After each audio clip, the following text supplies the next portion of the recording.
오늘을 살아가는 묵상 시간입니다. 오늘 본문 말씀 신명기 33장 2절과 3절의 말씀입니다. 그가 일렀으되 여호와께서 시내 산에서 오시고 세일산에서 일어나시고 바람산에서 비추시고 1만 성도 가운데에 강림하셨고 그의 오른손에는 그들을 위해 번쩍이는 불이 있도다. 여호와께서 백성을 사랑하시나니 모든 성도가 그의 수중에 있으며 주의 발 아래 앉아서 주의 말씀을 받는도다. 자, 오늘 본문 말씀 속에 보면 이스라엘의 민족의 지도자인 모세가 백성을 이끌고 광야를 통과한 후에 가나안 입구에서 그들을 축복하는 내용을 보게 됩니다. 자, 여기서 우리가 주목해야 할 것은 이스라엘 백성들의 사람 수는 많지만 아직 땅도 없고 집도 없고 아무것도 가진 것이 없는 자라는 사실입니다. 그러나 지금 모세는 이스라엘의 그 미래를 축복하고 있습니다. 그 이유는 그들에게는 복의 근원자이신 하나님 아버지가 계시고 하나님의 율법의 말씀이 어마어마한 재산이기 때문입니다. 본문에서 모세의 축복 내용을 살펴보면 먼저 이스라엘 백성들의 복의 근원의 이야기입니다. 즉 많은 이스라엘 백성들이 모두 복을 받을 수 있는 근거가 어디에 있느냐 하는 것이죠. 그 후에는 이스라엘 12지파를 위해 하나님의 축복을 빌고 모세는 가나안 땅을 멀리 바라보며 최후를 맞이하는 장면을 우리는 봅니다. 우리는 이것을 통해 모세의 삶이 얼마나 멋진 삶인지 알 수 있습니다. 모세는 유아 시절 바로의 공주의 아들로 입양되었지만 거기서 뛰쳐나와서 노예 민족이 되었습니다. 모세는 자기의 힘으로 그들을 노예 생활에서부터 건져내었다가 그만 사람을 죽이고 무려 40년 동안 도피 생활을 하게 되었죠.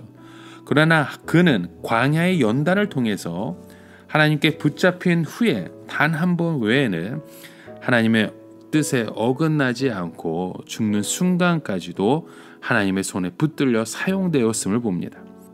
우리가 잘 알고 있듯이 그의 지팡이에서 10가지 기적이 나왔고 홍해를 가르는 기적도 나왔고 반석을 쳤을 때에는 생수가 터져 나왔습니다. 이제 모세는 자신의 죽음을 앞두고 모든 이스라엘 백성들을 힘껏 축복해 줍니다. 이 모세의 축복은 창세기에서 나오는 야곱의 축복과 견줄 만한데 야곱의 축복의 내용은 가슴을 서늘하게 하는 저주의 내용이 참 많이 들어 있습니다. 그러나 모세는 이스라엘 백성들이 광야를 거치면서 이미 그 악한 본성들이 순화되어서인지 그야말로 축복만을 남기고 있는 것이죠. 이 모든 축복이 오늘 우리의 축복이 되어지길 주님의 이름으로 간절히 축원합니다. 모세가 이스라엘 백성들을 마음껏 축복할 수 있는 근거가 무엇입니까? 그 모든 축복의 근원 되시는 하나님을 그가 붙잡고 있기 때문입니다. 그런데 모세가 지금 축복하고 있는 것은 모세가 하고 싶어서 하는 것이 아니라 하나님께서 이스라엘을 축복하시고 싶으셔서 모세에게 하라고 시키신 것입니다. 그러므로 이 축복이 얼마나 확실하고 분명한 것입니까? 여기에 모세는 이스라엘 백성들의 축복의 근거를 두 가지로 제시하고 있습니다. 하나는 하나님이시고 다른 하나는 하나님께서 주신 율법의 말씀입니다. 왜 모세는 하나님께서 이스라엘 백성들을 찾아오신 장소, 이 세 곳, 즉 시내산과 세일산과 바란산을 말하고 있는 것일까요? 먼저 시내산은 하나님께서 율법을 주실 때 강림하던 곳이로 이스라엘 백성들이 광야를 도나다닐 때 하나님께서 임하신 곳입니다. 하나님께서는 이스라엘 백성에게 애굽의 풍요로운 땅을 주지 않으셨을 뿐 아니라 가나안 땅으로 빨리 갈 수도 있는 길도 허락지 않으시고 아무도 없는 광야로 인도하신 것이죠. 어떻게 보면 하나님께서는 이스라엘 백성들에게 세상 것을 주지 않으시고 빈손으로 시내산에 데리고 오신 것입니다. 하나님께서 그렇게 하신 이유가 어디에 있을까요? 하나님은 그분을 이스라엘 백성들에게 주시기 위해 작정하신 겁니다. 우리가 하나님만 가진다면 온 세상을 자동적으로 우리의 것이 될 수 있습니다. 무엇보다도 하나님께서 우리를 세상에서 실패하게 하시고 때로는 가난하게 하시고 때로는 무식하게 하셔서 은혜의 자리로 데리고 오셨을 때 우리는 사실 망한 것이 아니라 어마어마한 복을 받는 자리에 와 있는 것입니다.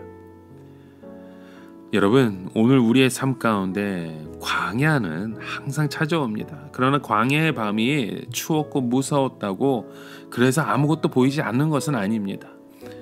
이스라엘 백성들을 보십시오.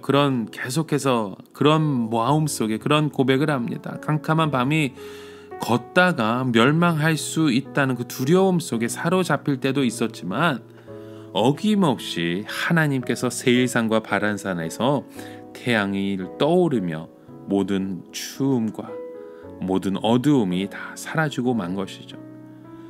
여러분, 하나님께서 이스라엘을 사랑하시는 증거는 광야에서 이들을 죽지 않고 이 자리까지 온 것입니다. 우리가 하나님의 사랑을 의심할 때 언제든지 내가 살아온 삶 가운데 하나님이 얼마나 많은 은혜를 주셨고 지켜주셨는지를 생각해 봐야 합니다. 왜냐하면 우리 자신을 보면 사랑받을 만한 이유가 하나도 없기 때문이죠. 우리는 너무나도 자주 하나님의 사랑을 의심하며 살아갑니다. 세상에 잘난 것도 아니고 교양이 많은 것도 아니고 똑똑한 것도 아닌데 무엇 때문에 하나님께서 나 같은 자를 사랑하실까요? 그러나 지금까지 되어져 온 일들을 생각해 보면 하나님이 얼마나 우리를 깊이 사랑하는지 깨닫게 됩니다. 여러분, 오늘도 우리의 삶 가운데 그런 믿음의 고백들이 세워지고 드러나지길 주님의 이름으로 간절히 축원합니다. 때로는 우리가 하나님의 말씀을 들을 때 우리의 속이 다 타다버린 것 같고 또 어떤 때는 너무나도 나의 죄로 인해 고통스러울 때도 있습니다. 그러나 그때에도 하나님이 우리를 축복하시고 또 그때에도 하나님의 복받는 비결이 우리의 삶 가운데 주어져 있음을 여러분 우리의 믿음으로 이름으로 함께 같이 고백하는 저와 여러분 되시길 주님의 이름으로 간절히 축원합니다. 함께 기도합니다. 하나님 아버지, 우리 이스라엘 백성들이 복받는 비결에 그들의 삶을 두는 것이 아니라 오직 여호와 하나님의 말씀을 듣는데 그들의 삶이 세워진 것처럼 오늘도 우리의 삶 가운데 역사하시는 주님을 소망합니다. 주의 뜻 가운데 거할 수 있는 참된 예배자로 우리의 삶을 인도하여 주시옵소서. 예수 그리스도의 이름으로 기도드립니다. 아멘.